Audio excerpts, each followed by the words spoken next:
I'm going to talk a little bit about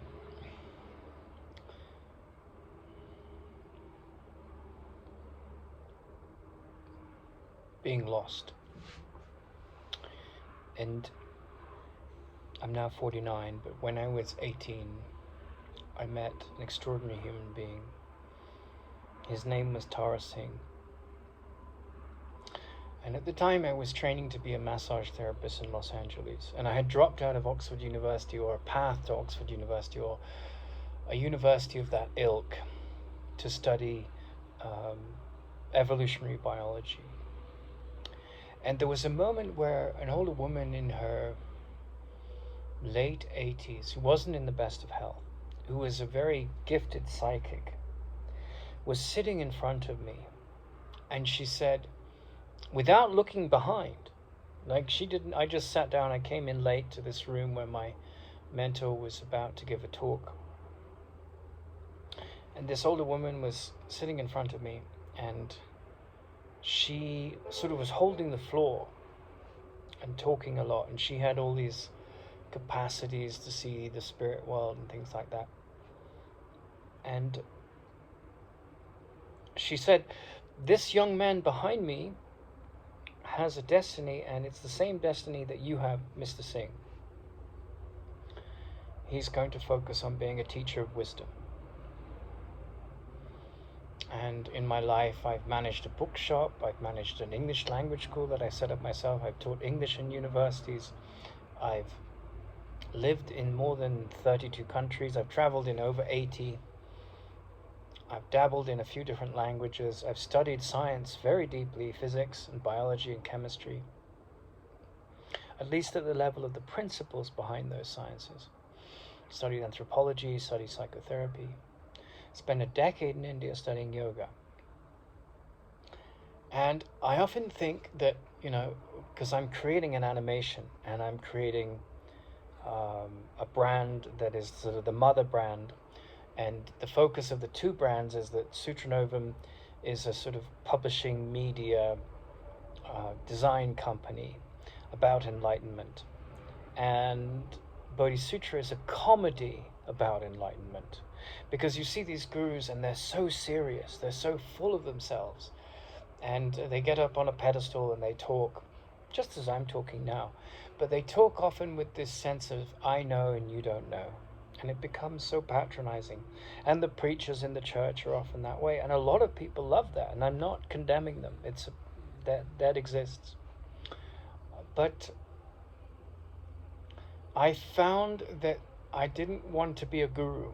I didn't want to have followers, and I didn't want to be someone that became an authority. I just wanted to tell the stories that inspired me. And I couldn't not do that, right? It was like every time I've tried not to do this, which I'm now doing in some format, and I found the format through these two explorations, Sutranovam and Bodhisutra, life has sabotaged me in some way.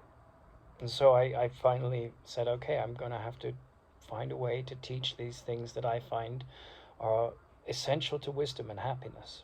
And I've been pretty much like Bodhisutra. It's a story about the lead character is someone that does everything to get in the way of himself and in the way of truth and happiness and wisdom. And I think that on a certain level, I've been very good at doing that as well. But I have this comedy sketch where, which will be in one of the animations that we're producing at Bodhisutra, where the monkey goes to a job center, and the job center character says, the interviewer says, well, what would you like to do? And he says, well, I've been thinking of being a prophet or a mystic or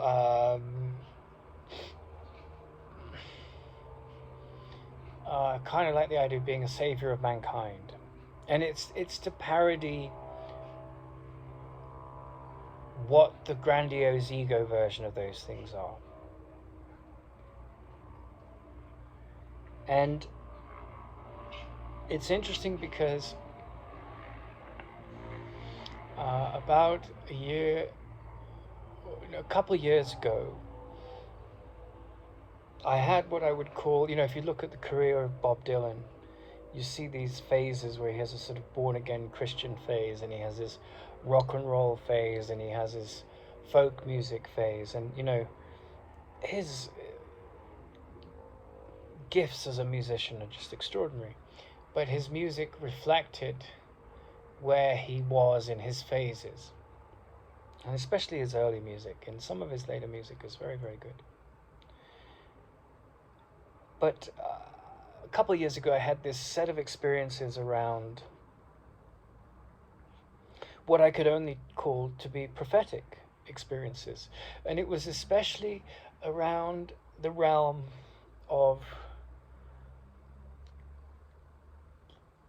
the mystery and the nature of the mystery of hydrogen. And all of life comes from hydrogen. At the level of the physical form, it's the first element in the periodic table, and it is at the start of the Big Bang, at the start of the creative impulse that is the physical universe. It starts with hydrogen, and hydrogen, the second oldest word I found for hydrogen is from the Indo-European, and it's hloi verm.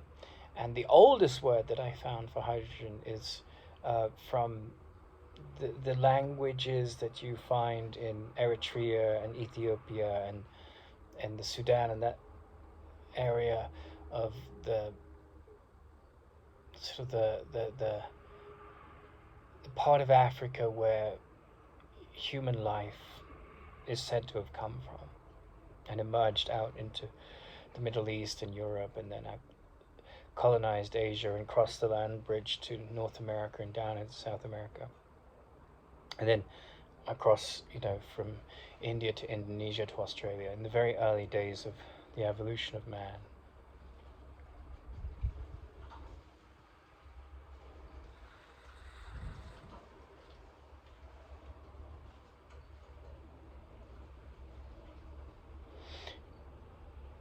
So I'm looking here at this phase that I had where I was looking into the nature of hydrogen, and in terms of scientific revolutions, the work that Nikola Tesla did on electricity was extremely important. It radically changed human history, probably more than pretty much any other invention or discovery of the capacity of the artificial application of a force of nature. Tesla's work on alternating current. I mean, few things have changed the history of the world more than that in terms of technology. And so I had this set of prophetic experiences around the physics that will be involved in the artificial fusion of hydrogen protons, which is essentially how we create the technological capacity to overcome the strong force. And the strong force is what prevents two hydrogen protons from fusing to lead to nuclear fusion, which leads to deuterium, tritium, and helium, and vast amounts of energy. And I was in a period where I was handling a very difficult divorce, and I went into solitude, and it was a period where COVID was happening, and the mind went into this phase where I was very drawn to this word hloi verm, right? The original one, the second oldest word that I found for hydrogen. And hloi verm gives us holy and worm. So it's something as holy as very still, very sacred, very quiet, very peaceful. And verm is this moving thing, like a worm. And helium is a very boring element, but hydrogen is very unstable and very interesting and exceptionally volatile and explosive. In fact, the whole of the physical universe comes from its volatility in stars, in suns.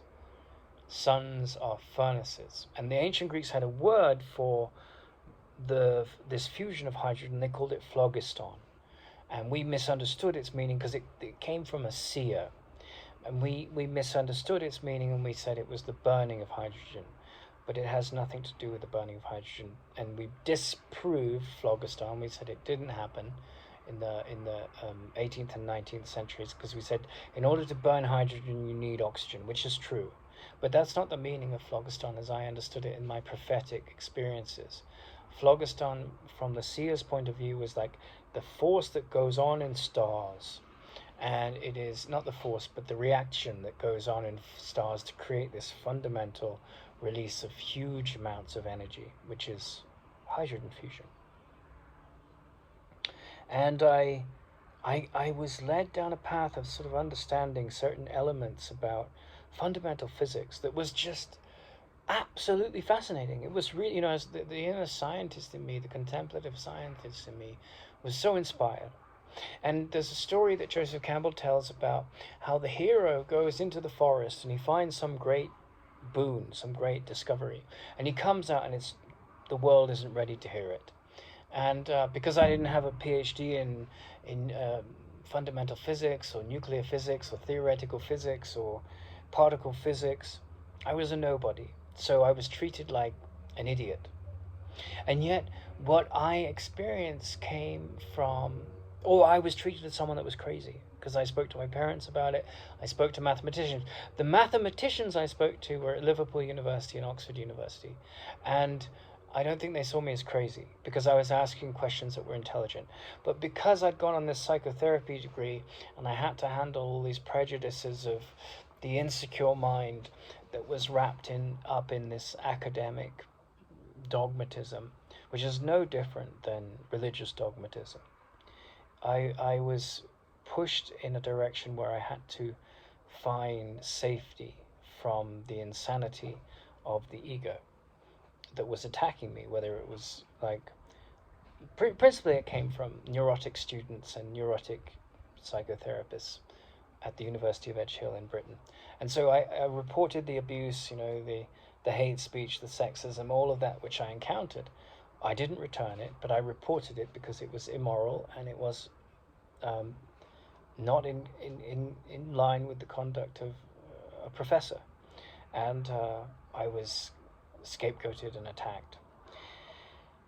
But the sum total of that was that in my journey to safety, I went to a monastery in the south of England because I couldn't go to my parents, and then I went to visit a friend in Canada, and he put me up for 2 weeks, and then another friend paid for a flight to Colombia, and I came to Ecuador, and ever since I had to go back to Britain to handle my stuff, and I've had to try and point out the fact that I was chronically abused on this course because I didn't subscribe to their born-again wokeism, and very toxic wokeism is that, because I can't say that all wokeism is bad. There's a lot of intelligence and love in it, but there's also a lot of silliness, because it's about my race against your race, my gender against your gender, and humanism just goes out the window. There's no intelligence, there's no heart.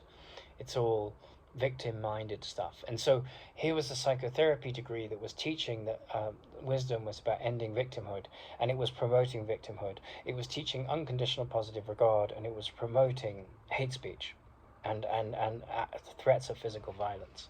And I just thought, God, this is so insular and petty and provincial. And so I came sort of squeezed like toothpaste out of a toothpaste tube, to Ecuador. And I was like, well, I was on this path to do the right thing, get a degree, be a psychotherapist, And I was also exploring this incredible set of prophetic visions that I'd had.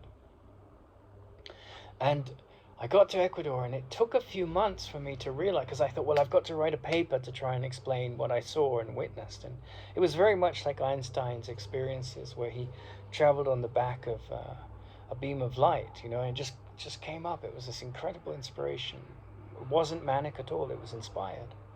And I, I, I saw into certain flaws in Einstein's theory of special relativity, which is about things that travel at very, very fast speeds approaching the speed of light, and beyond that speed. And that's just outside of the realm of 99.9% of what modern physics is about. But there are things that are happening which I'm sure will lead to the proving of what I was experiencing in my visions. And they came to me in a garden, and they came to me over a series of days, and there was no drugs or alcohol or anything like that involved. It was just something that came to an extremely peaceful mind. But back to that moment where I was in Los Angeles at 18, and this woman said, this young man behind me, he's going to be a teacher of wisdom in the same way that you are. And the hairs on the back of my neck went up. And back again to that comedy that is in one of the scripts in Bodhisutra. Bodhi, goes to the job center in his dream, in his mind, and he says, I'd rather like to be a prophet, please, or I'd rather like to be a mystic. And there's this lovely expression from India, neti neti. It means not this, not that. It means to drop falsity, to see through the false, to see the false for what it is. The flat earthers, they're obsessed with... I don't understand people like that. I'm not condemning them, but, we have photographs of a round earth. We didn't go to the moon. It was made up by NASA. The American government did it to foil the Russians and its own people. All the madness that we find out there. But beyond conspiracy theories, beyond paranoia, embracing an acceptance of the immense corruption that's in our world, beyond and in alignment with that beyond all of that and in alignment with that acceptance, there is in man a need to find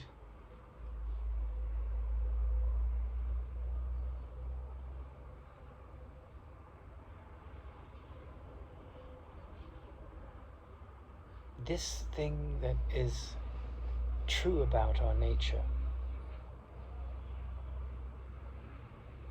It's in all of us, this need. It's the most fundamental need beyond food and shelter and connection and family and being treasured and treasuring others. Validation. But I had been working on Sutra Novum and Bodhisutra while I was in the garden very fervently, as COVID was going on, as I was handling illness. And then I had this kind of prophetic experience. And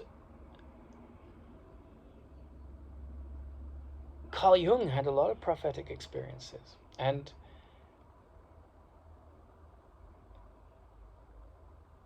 I would say that and so did William Blake. And I would say that by and large, those kind of experiences are traps. Yes, hydrogen proton fusion is fascinating. It liberates us from a lot of the war in the world that we have over resources, because it gives us almost unlimited energy if we get it right, when we get it right. And so the seers were onto something. How do we do what the sun does, right? Empedocles was the man in 450 BC who said, the world is made of atoms. Nothing happened between his realization of that fact at the level of nature and 1905, when Einstein published his papers on Brownian motion. And it was about pollen and water, and his deduction was that atoms exist.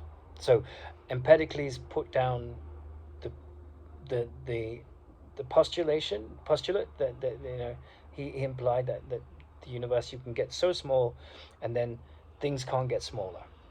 And now we have subatomic particles, quarks, leptons, all these incredible insights into the nature of subatomic reality. And then there's even a theory about strings, which goes way, way smaller, to a level that no instrument could probably ever be created to measure.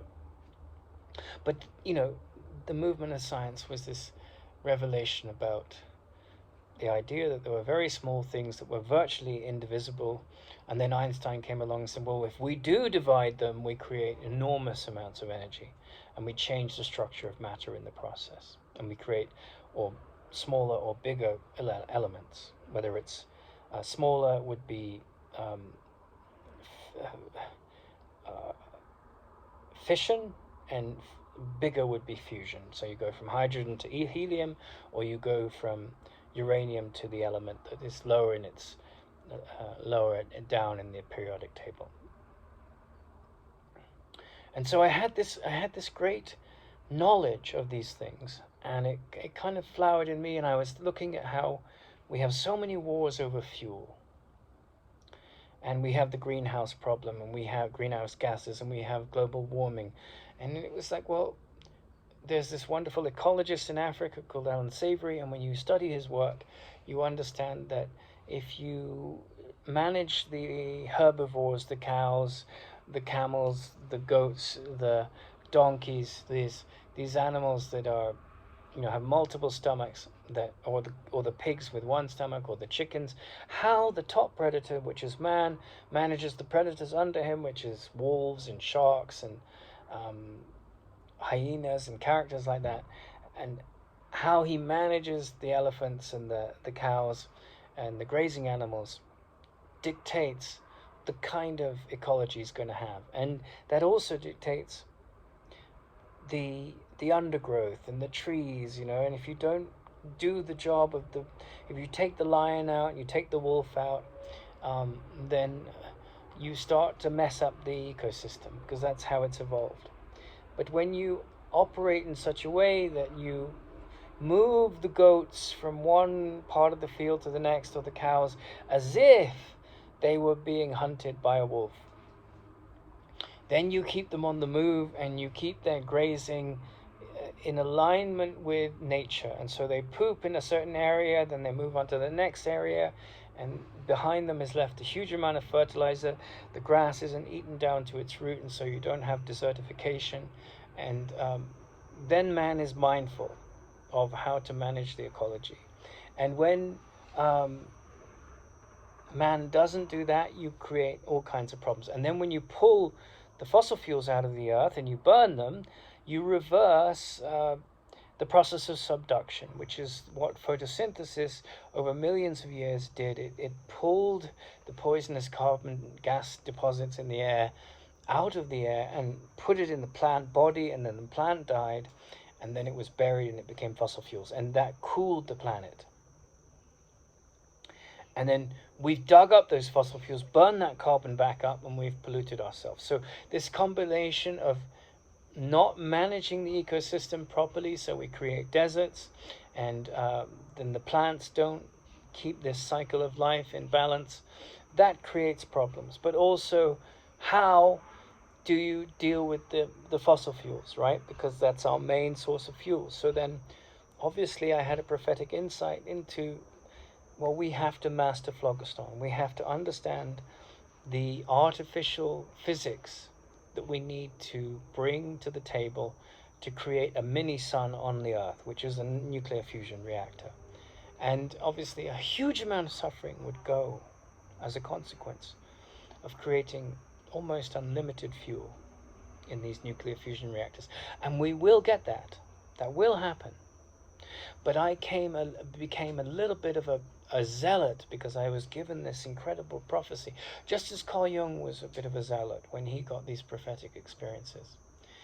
And so, while the comedy of going to the job center and asking what jobs are there in being a prophet is quite laughable, when you look at the history of all civilizations, and Peter Kingsley's written quite eruditely on this in his books, is that just like a child is born, a civilization is born. And just like a child has stages of maturity from uh, infancy to childhood to adolescence to young adulthood and on and on and on, civilizations have these cycles also. And the delinquency of our civilization at the moment is that we can't see the wood for the trees. We're very good at harnessing technology, both to shoot ourselves in the foot and both to liberate ourselves. And that's the myth of Prometheus, you know. He steals fire from the gods and then has to pay the consequences for his cleverness. And the cleverness is both the cleverness of harnessing the technology and fathoming this mystery of nature to support our ends and our needs, but it's also using that and the management of that, which is what Alan Savory's work's about, right management, to shoot ourselves in the foot, to be self-destructive. And so at this, you know, my teacher, he would say, humanity's problems cannot be solved externally. And it's true. Because if you solve things at the technological level, which is external, but you haven't mastered the insecure mind, you're just going to create mayhem. And that's what we do. Nuclear weapons, crap in our food, obsession with profit over morality, insecurity, prejudice against men, prejudice against women, prejudice against homosexuals, prejudice against Muslims, prejudice against Christians, prejudice against atheists, prejudice against abuses of authority, prejudice against the wrongly accused. The corruption of the mind is rife.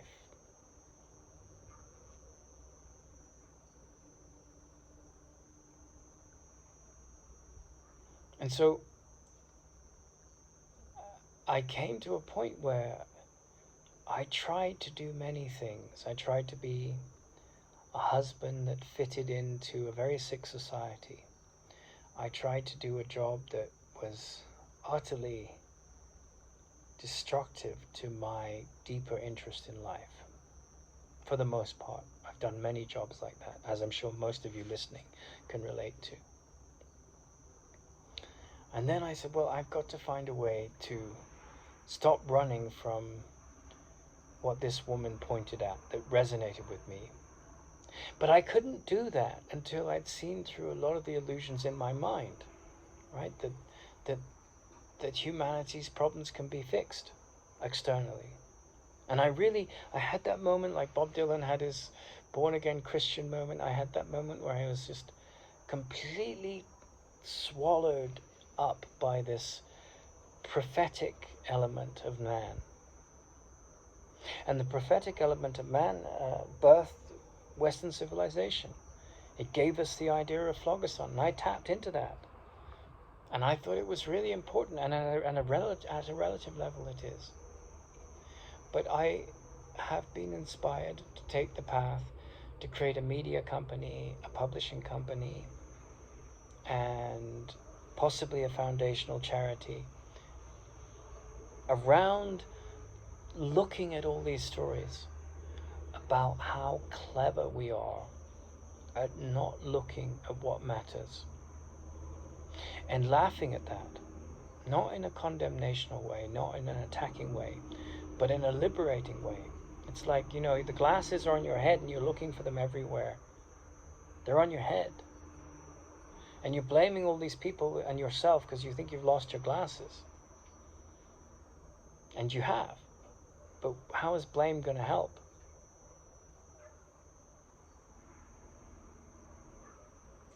But if you could be still enough inside, where you get the frenzy and the paranoia and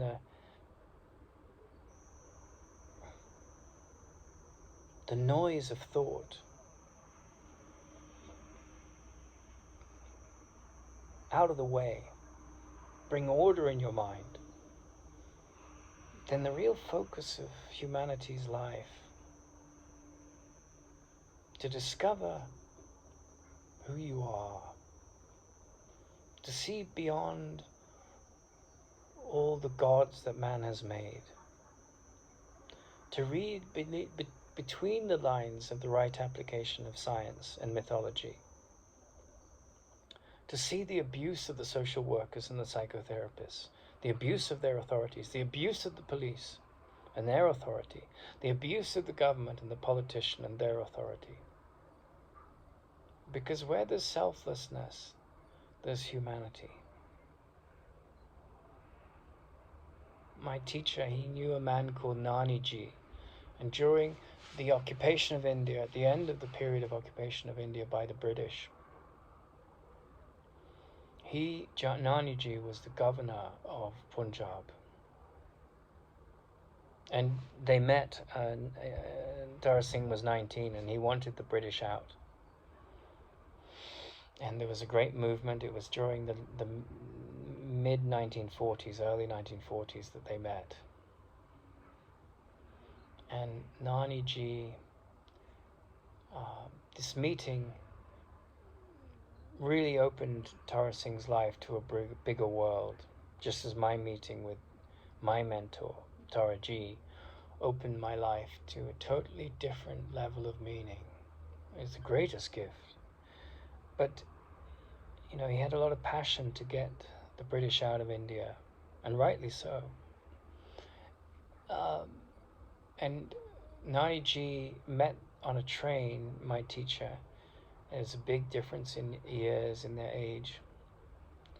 And he said, look, I'm moved by your passion. And he went to meet a few days later. He said, I'm coming back through and I'll come back and meet your parents. And the parents like, what the hell is he going to do? You know, what's he going to do with his life, you know? And Naniji, and Nani in Sanskrit means he who knows. And Naniji, G is an affectionism. He said, your son will not settle for second best. It will make him or it will break him. And my teacher said the same to me. You know, Taraji said, you won't settle for second best. It will make you or break you. And I tried to prove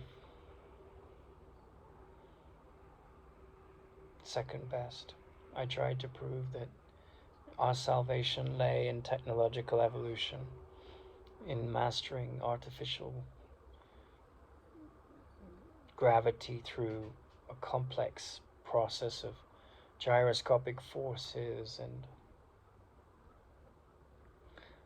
electromagnets and lasers and high temperatures that can be brought about by those things. And on a certain level I did prove it, just as Einstein did in his thought experiments, but then you need someone like Hubble to come along and prove it scientifically. You need the mathematics to back it up. But then I realized that that is not where suffering ends. That's where efficiency is amplified. A lot of suffering is reduced from the right use of effective means and efficient means. But you can be efficient at being ineffective. You can be effective at being inefficient. You can be efficient at being effective. And science ultimately, when it comes to the application of technology, it's about being efficient at being effective at its best. And that's the death of mediocrity. But because man is blinded by his misperceptions, no matter how efficient at being effective we get at our scientific breakthroughs, we won't end suffering. And so when I was guided or hinted at that this was my path, and I spent time with Taraji and Krishnamurti's yoga teacher in India, and I saw how he became a guru. You know, he was a great technical teacher, the greatest technical teacher of yoga on the planet in the last 50 years, without a doubt. No one competes. And when I say yoga, I mean Hatha Yoga, Ashtanga Yoga in the sense of the original meaning of that word. and yoga, right? Because you go to the West and say, what kind of yoga do you practice, man? I'm like, well, I spent a decade in India studying yoga. I studied the Yoga Sutras by Patanjali. There are no kinds of yoga. There's just yoga. Yoga means unity. You can't break unity up into all these factions. But I suppose, there is the broader sense. There is Bhakti Yoga, which is the devotion of the heart, and then there's Jnana Yoga, which is the use of the mind to cut through all the lies. And Bhakti Yoga is a slower path, and you don't need a pristine mind for that. Gets there in the end. But Jnana Yoga, you need a pristine heart and a pristine mind. You can't have it. You can't have a Jnani, a true Jnani, cannot use the mind to cut through the lies without a complete heart, a full heart. So these are things that you can accommodate in the differences of forms of the path to unity. But what we've commoditized and westernized and commercialized into different forms of yoga, that's just branding.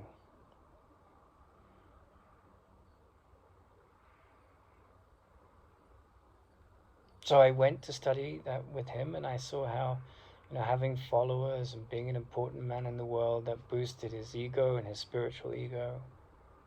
Very dangerous business. People, in India, the teacher is revered, and when he walked into the room, everyone would stand up.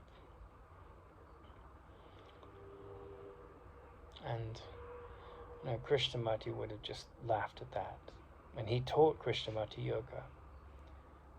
So I've seen so much about how the mind gets trapped. There's a guy called Mooji. Many people like him, and he's got a huge following and started this ashram in Portugal and sleeps with all his devotees or lots of women. It's all these hierarchies and power trips, and it's got nothing to do with love. It's got everything to do with insecurity and control trips, and it's dressed up in this language, and he sounds very peaceful, but behind the scenes, very Machiavellian kind of psychology going on. So, one finds one's way to right livelihood by not compromising, by not settling on second best. And you don't have to start a media company devoted to enlightenment. To devote yourself to goodness and wisdom and love. You could, be a cleaner, or a French teacher, or a doctor. But at the source of what you're doing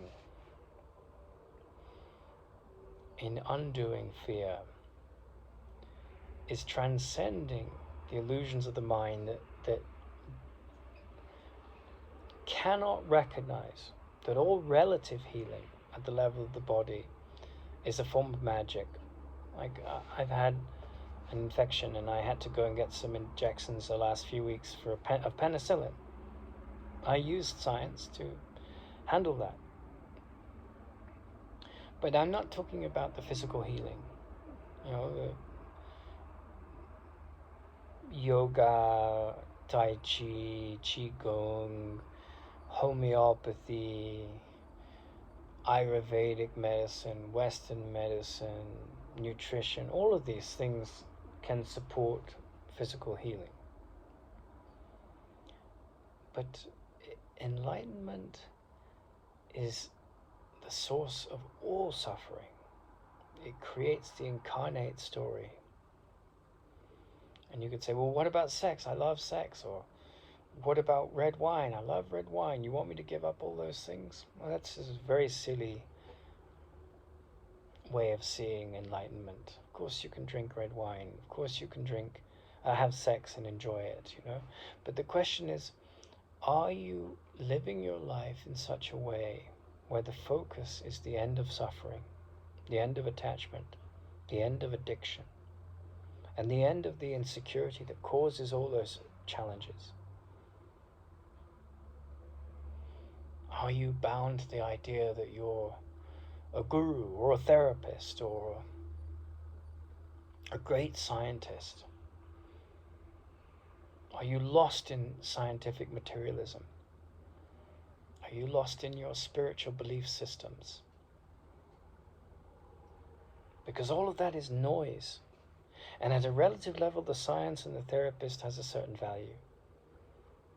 But the moment the ego takes over those things, your capacity to listen is gone.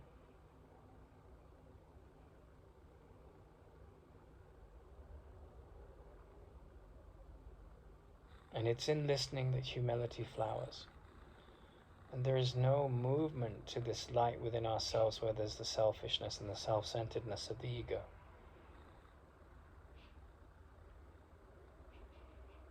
I mean, the highest teaching is definitely silence. And the quality of silence, which is not infected by thought. And yet thought has its rightful place. But when it's out of whack, it creates all the mischief in the world. So, my inspiration, my delusion, have been at odds with each other. And I would say that is like Carl Sandburg, the great American poet. He said, there's only one man in all the world, and his name is all man, because we all have the same brain. The nature of perception, the nature of projection that makes perception, it's the same throughout the world. We're all the same man. We have different personalities, we have different preferences, we have different interests. But suffering is suffering. And if you want to take out an appendix, you need to cut open the stomach and cut it out. And if you want to cut out suffering, then you have to become a surgeon and pull out the delusions, a psychological surgeon, and pull out the delusions that blind you to your real nature. And that real nature is holographic. What you see in another, that's the nature of perception, it's holographic. What you see in another reveals what you see in yourself. When you see others as less than, be condemned and judged and demeaned and put them up, divide them up in walls of nationality and creed, even though they may do that. If you do that, you're trapped by thought, by the ego, by fear. And so, I got to this place where I went through the science phase, the prophet phase, the mystic phase, and all of that dropped away. And by no means would I ever say that I'm enlightened. I would never say that. Because that gives a sense of I have an identity with something which is ever new.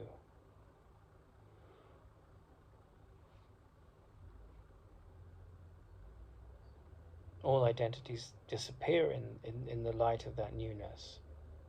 There's just the stillness. There's just the unity. And I think that's what I always admired about Krishnamurti, because you could tell there was something very special about Jiddu Krishnamurti. And I think his power lay in the fact that he would say, well, this is all nonsense. He had the courage to do that. And there's so much nonsense. But it's very difficult to talk about it because people get so easily offended. They're so wrapped up in their identity of being an atheist or a Christian or a Hindu. And there's marvelous myths in these stories, In India, you can become enlightened by being an atheist. That's the greatness of that culture. Belief systems are secondary to wisdom and intelligence. You know, a carrot is a carrot. Wherever you go in the whole planet, it's a carrot. May have different names, still a carrot. And so the nature of perception is the same wherever you go. And I had to see through these idols in me that tried to deny the truth about the facts of what's actually going on in perception and where it actually leads. So I watched through the course of my life as I began earnestly to deny the denial of the truth. That's called conditioning. The denial of the truth is called conditioning. And the denial of that conditioning is the flowering of wisdom.